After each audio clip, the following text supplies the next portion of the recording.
हरि हरि बोल। तो राधा कुंड की प्राकट्य की लीला बताएंगे। This is just about the most interesting past time that you ever heard. सबसे ज्यादा इंटरेस्टिंग भगवान की लीला जो आपने कभी भी सुनी होगी, वो उससे भी ज्यादा इंटरेस्टिंग राधा कुंड श्याम कुंड के प्राकट्य की लीला है भगवान की।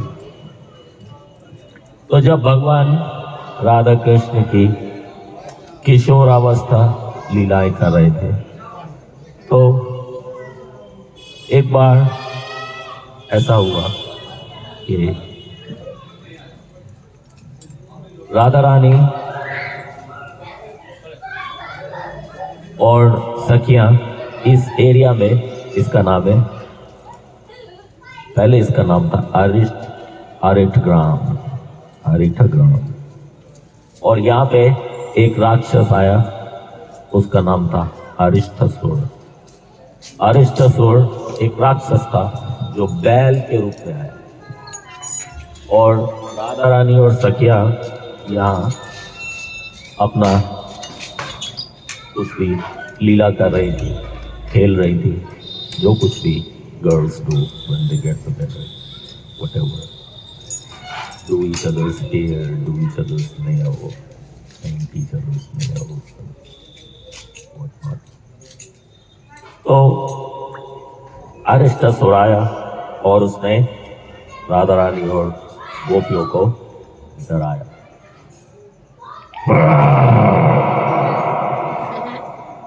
सब डर गए, और यहाँ पे जो पेड़ थे सब जाके एक एक पेड़ से लिपट गए।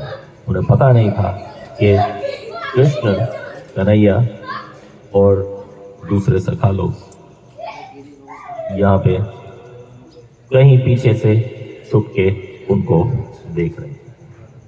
तो जब कृष्ण ने देखा कि राधा रानी डर के मारे एक पेड़ से लिपट रही है, तो वो आके खड़े हो गए। पेड़, अगर जो किसी पेड़ से लिपटना है तो अच्छा है, मैं हूं। तो राधा रानी ने कृष्ण की तरफ देखा कि अच्छा, आप मुझे मां भयंकर बैल से बचा पाओगे? तो भगवान ने अपना दोनों बाजू ऊपर कर ली, जैसे कि आपको सो बताया था। कुर्ता तो पहनते नहीं थे, लेकिन कैसे भी वो तैयार हो गए। ये जो अरिष्टासुर था बहुत मायावी था, बहुत सारे राक्षस हार चुके थे, उसके बाद अरिष्टासुर आया, महामायावी था। उसने अपने आप को 8 बैलों में एक्सपेंड कर दिया। अरिष्टासुर इतना भयंकर था, इतना बदमाश था, इतना मायावी था, अपने आप को 8 में एक्सपेंड कर सकता था। लेकिन उसको पता नहीं कि सामने भगवान खड़े हैं, उन्होंने तो अपने आप को आप सब में एक्सपेंड किया हुआ है, सभी उनके अंश है। 8 का नंबर तो उनके लिए कुछ भी नहीं है। तभी भगवान ने भी अपने आप को 8 में एक्सपेंड कर लिया। देखते ही देखते 8 कृष्ण हो गए, और एक एक बुल से वो लोहा लेने लगे। अब ये बुल को आशीर्वाद था शिव जी का कि इसको किसी भी अस्त्र से या शस्त्र से मारा नहीं जा सकता। कोई भी अस्त्र, कोई भी शस्त्र उसके ऊपर बेकार, किसी भी अस्त्र शस्त्र से मारा। अब भगवान इसको फिक्स करें तो कैसे? ये धूप में नहीं रह सकता, ओवर हीट है,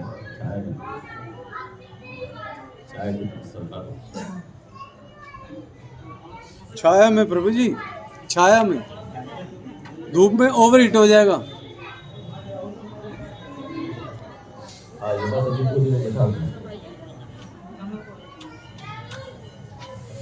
माइक ले तो ले आपके लिए प्रभु, माइक लियो, माइक दूध मत पिला ना। तो इसका भी लगा दो ना। कृष्ण भयंकर युद्ध हुआ, और उस जंग का निष्कर्ष आप लोग जानते ही हो। भगवान ने अरिष्टासुर का उद्धार कर दिया। और उसके बाद जब ये लोग आपस में हरे हरे हरे हरे इसमें भी रिचार्जेबल बैटरी, इसको भी धूप में रखना अच्छा लगता है।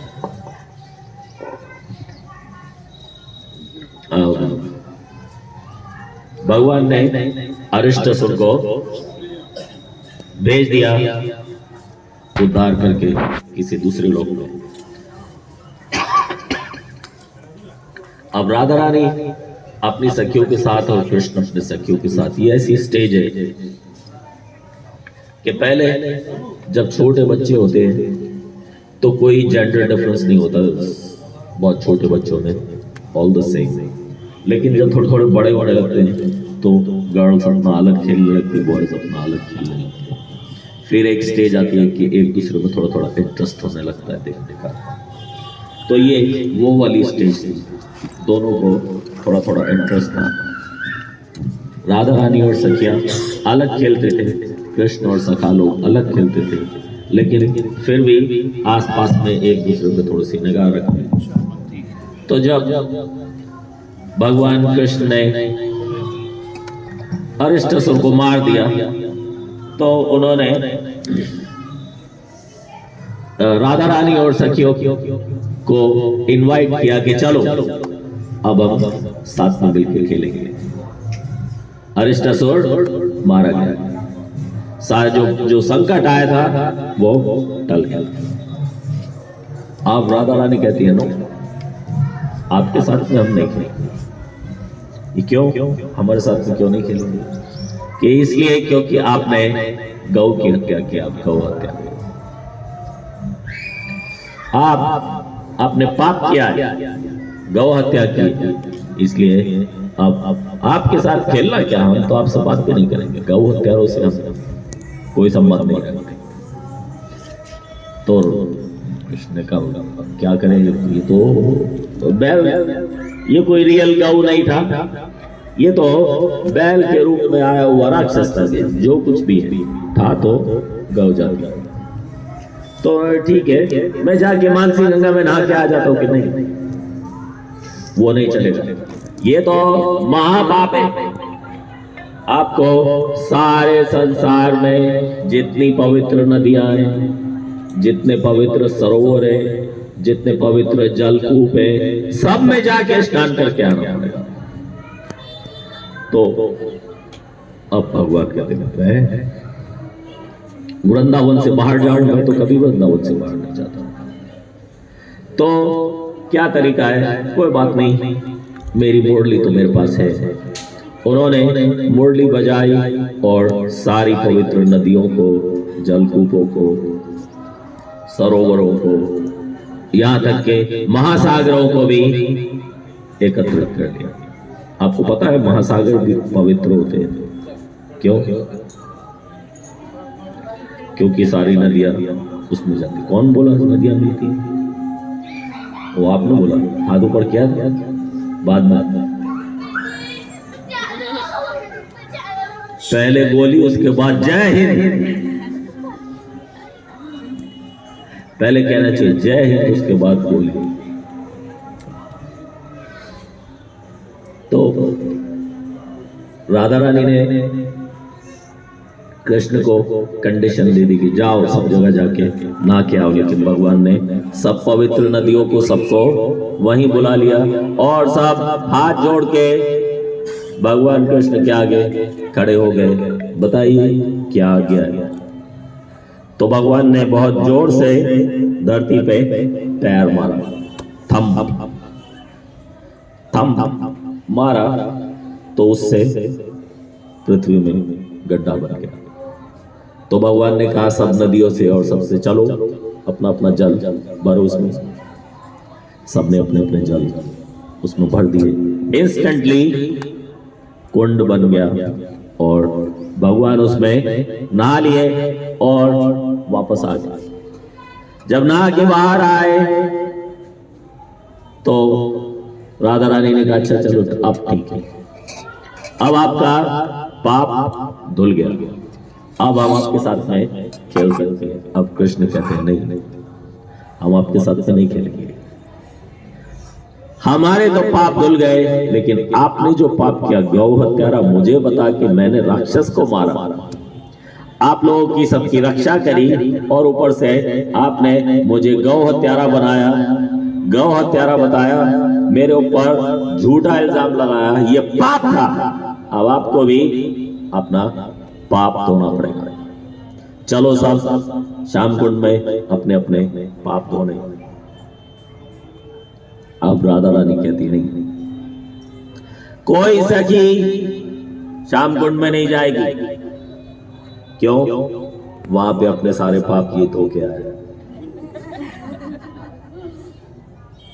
इसके सारे पाप हमारी सखियों को लग जाएंगे। हम अपना कुंड अलग बनाएंगे, हमारा ये कुंड नहीं है, हम अपना कुंड अलग से बनाएंगे। तो अब भगवान ने तो पैर थंप मारा और कुंड बन गया। राधा रानी सोच रही है, मैंने भी ऐसे ही थंप मारा, कुंड पता नहीं बनेगा नहीं बनेगा, पैर में मोच आ जाएगी और सारा जगह से आगे देखो इसको, पैर का थंप मार के कुंड बनाने गई थी और पैर में मोच लेके बैठ जाऊंगा। तो राधा रानी ने कहा ठीक है, हम अपना कुंड स्वयं बनाएंगे। हमारे पास कोई फावड़ा नहीं है, कोई जेसीबी नहीं है, लेकिन हमारे पास कुछ तो है, हमारे हाथों में कंगन है। हम अपने कंगनों को उतार के कंगनों से खुदाई करेंगे। राधा रानी ने अपने कंगन उतारे और कंगन से खुदाई करनी शुरू करी। तो दुनिया भर की हजारों लाखों गोपियां दूसरे ब्रह्मांडों से भी आ गई राधा रानी को हेल्प करने के लिए, राधा कुंड बनाने के लिए, और सबने अपने कंगनों से ये राधा कुंड को खोदा। इसीलिए इसको कंगन कुंड भी कहते हैं। और यहाँ पे बहुत सारे चूड़ी वाले बैठे रहते हैं, वो कहते हैं यहाँ पे चूड़ी खरीदना शुभ होता है। ये सब मनोवांछित फल प्राप्त करने वाली बातें हैं, लेकिन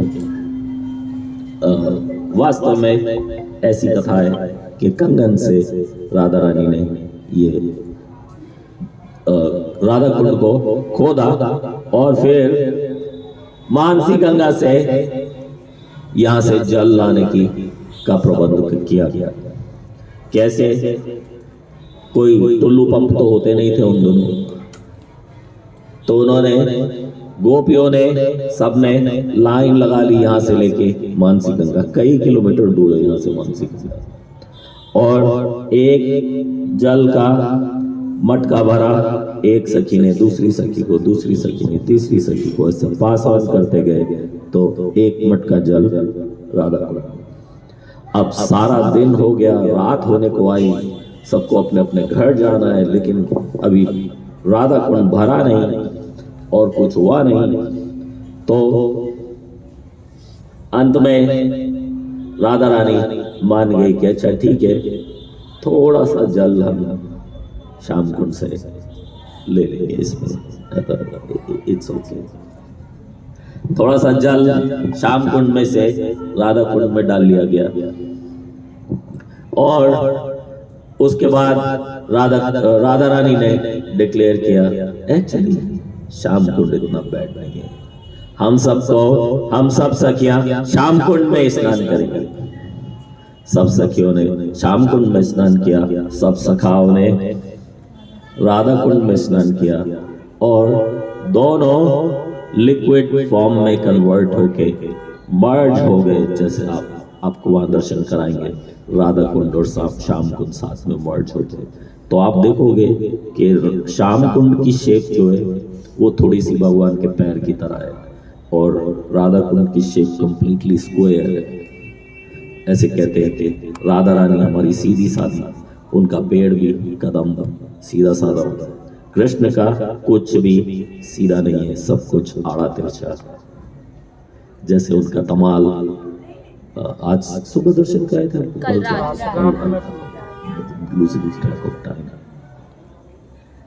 चलो कम से कम आपको तो याद है। कम से कम IGF वाले बच्चों को तो याद है, पता नहीं बाकियों को याद है कि नहीं। किस किस को याद है तमाल ट्री का दर्शन कराया था? आधे हाथ ऊपर नहीं जा रहे। ओके। और तमाल के अलावा दूसरा कौन सा पेड़ होता है जो, कौन बोला कदम? हाथ ऊपर किया था।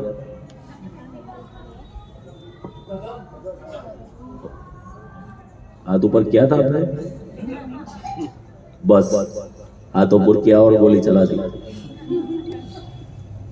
हाथ ऊपर करने का मतलब है कि हाथ ऊपर करके रखो, जब कहा जाए आप बताओ तो बताओ। Thank you. तो कुछ को थोड़ा बहुत याद। तो राधा रानी का कुंड स्क्वायर है, और जब राधा रानी ने कान्हा से ये संधि कर ली तो भगवान ने राधा रानी को आशीर्वाद दिया कि तेरे कुंड की का नाम राधा कुंड होगा, इस सारे एरिया का नाम इस राधा कुंड के नाम से मशहूर होगा, और ये राधा कुंड सबके सब पाप जला के राख करने में सक्षम होगा, और इस संसार में सारे मृत्यु लोक में इससे पवित्र और कोई स्थान नहीं होगा। ये सब आशीर्वाद भगवान ने राधा रानी को दिए हुए ये राधा कुंड के बारे में। तो अब हम आपको राधा कुंड में आचमनी के लिए ले जाएंगे।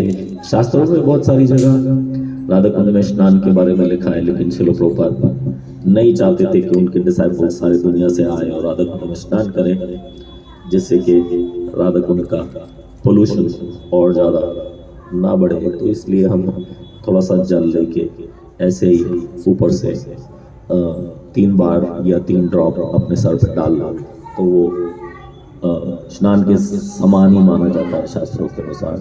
तो उसको